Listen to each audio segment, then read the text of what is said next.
Dieu garde toujours lié à des situations pratiques la révélation de lui-même en Christ. J'aimerais que nous saisissions bien cela.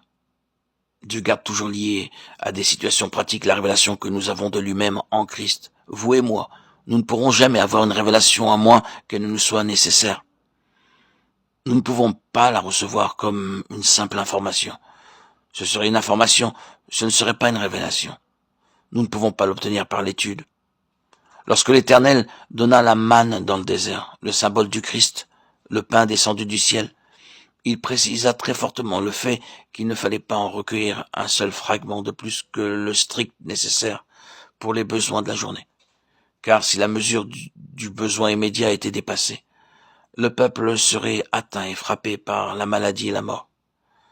Le principe, la loi de la manne, c'est que jamais nous ne recevons une révélation comme un simple enseignement, une doctrine, une interprétation, une théorie, ou quelque chose qui soit simplement une chose.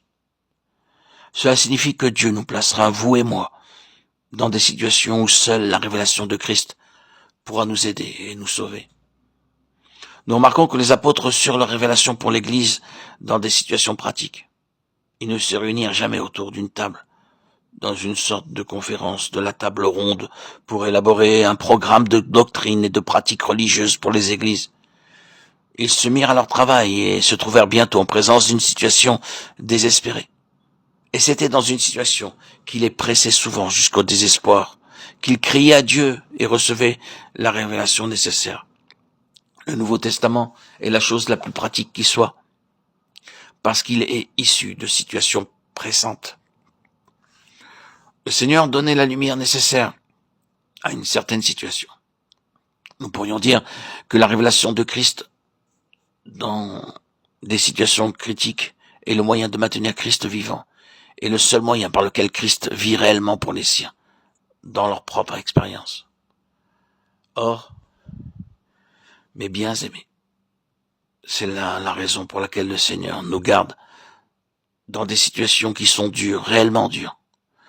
Le Seigneur ne veut pas que nous restions dans des lignes théoriques en ce qui concerne la vérité, ni dans des lignes techniques. Oh, évitons la technique comme une chose en soi. Et reconnaissons ceci. Bien que le Nouveau Testament contienne une technique, nous ne pouvons pas simplement en extraire la technique sans l'appliquer. Il nous faut entrer dans des situations pareilles à celles du Nouveau Testament pour avoir une révélation du Christ qui réponde à cette situation.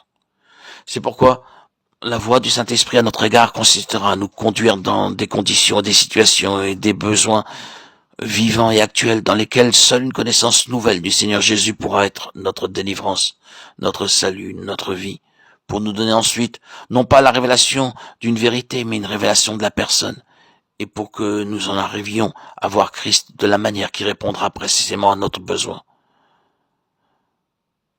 Nous ne vivons pas d'une chose, mais de lui.